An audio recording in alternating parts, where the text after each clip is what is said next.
पीले दांत वाली बहू। रंजना कभी ब्रश नहीं करती थी।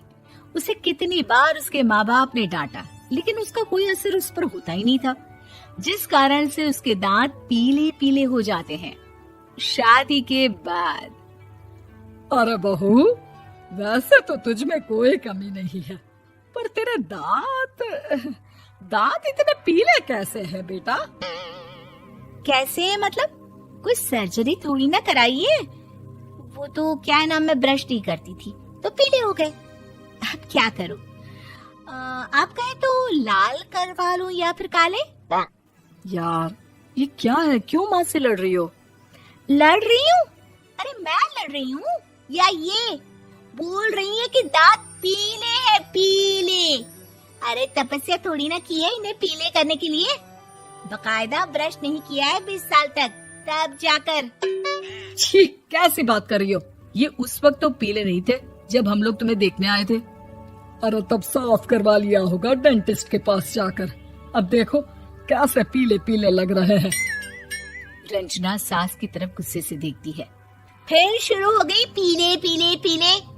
अरे पीले तो तब भी थे जब मेरे हाथ का रसगुल्ला उड़ा उड़ा कर खा रही थी और बोल रही थी, लड़की नहीं गुणों का खजाना दे रहे भाई साहब आप।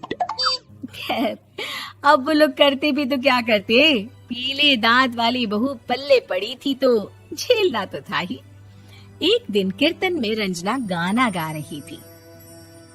अरे कमला बहन, माँ का द्वार है, यहाँ तो सब शुद्ध होकर आते हैं, फिर अपनी बहू को ब्रश भी नहीं करवाती तुम। दूर से पीले पीले दांत भक्ति में बाधा उत्पन्न कर रहे हैं। अरे कोई 2 साल के बच्चे थोड़ी ना लेकर आई हूँ मैं बहू बनाकर। अच्छी खासी लड़की है, अरे कैसे करवाऊं ब्रश? ये तो उसे खुद करना चाहिए ना। अब माँ बाप तो इसके जैसे तैसे निपटा दिए, ये नहीं सोचा कि सास कैसे संभालेगी।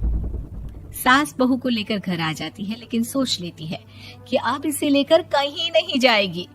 अगले रोज बहू कहती है, अरे क्या हो गया, मंदिर नहीं जाना क्या? कीर्तन का वक्त हो रहा है। मेरी मधुर वाणी से कान्हा जी जागते हैं और सोते हैं।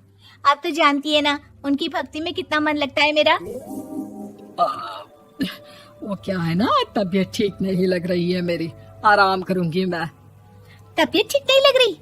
अभी तो मिथुन के गाने पर नाच रही थी आप, और अब बोल रही है कि तबीयत ठीक नहीं लग रही। अरे भक्ति में मन लगा लो सासू माँ, ऊपर जाना है, क्या मुंह दिखाओगी आप? हाँ? सास को बहू की बात पर गुस्सा आ जाता है। मैं क्या मुंह दिखाऊंगी, इसकी चिंता तो ना कर, समझी? अपने मुंह की चिंता कर, जो ये पीले पीले दांत लेकर हर जगह पहुंच जाती है। पता है लोग कितना मजाक बनाते हैं। ना जी ना, मैं नहीं जाना कहीं तेरे साथ। तो ये बात है।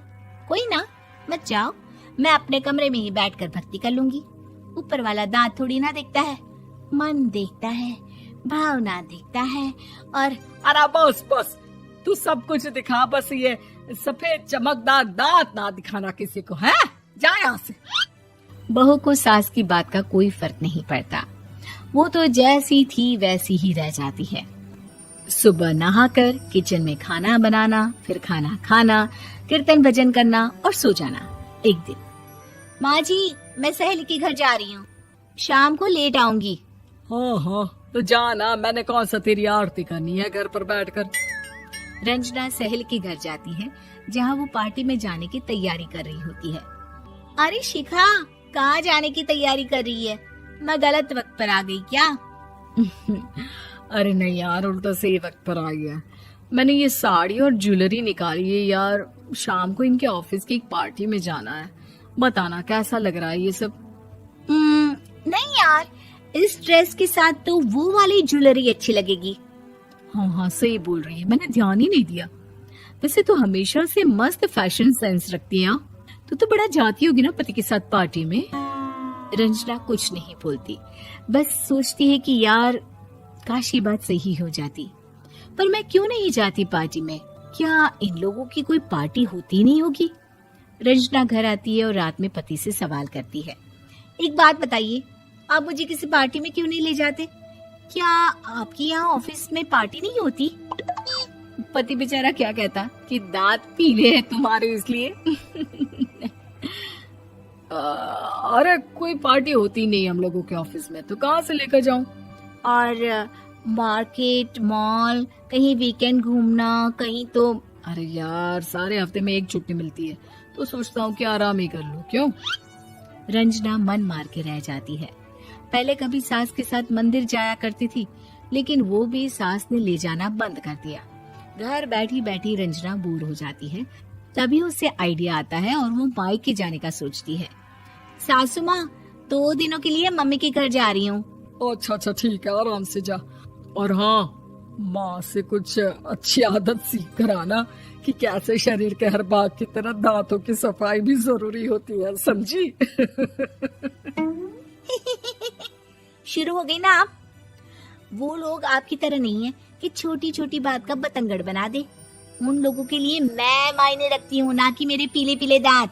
रंजना माँ को बिना बताए उन लोगों को सरप्राइज देती है, लेकिन जैसे ही वो दरवाजे पर पहुंचती है, अंदर देखती है कि घर वाले कहीं जा रहे होते हैं।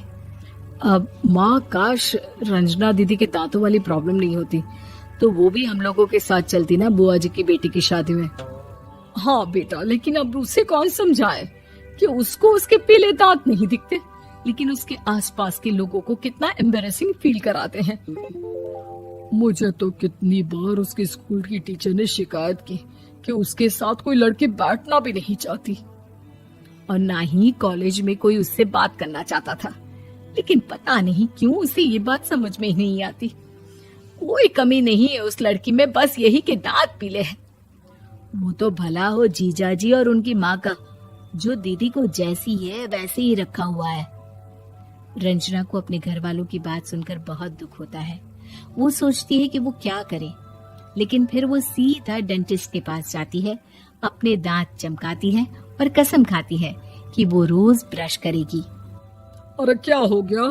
तुम तो 2 दिनों के लिए गई थी ना, पर कोई ना, अच्छा है, चलो आ गई तो। रंजना सास के सामने आकर खड़ी हो जाती है और पूरी स्माइल करती है, उसके चमकदार दांतों को दिखाती हुई। है? चले मंदिर। माँ, मुझे माफ कर दीजिए, मैंने आप लोगों को बहुत एम्बैरेसिंग फील करवाया। मैं आज से रोज ब्रश करूंगी।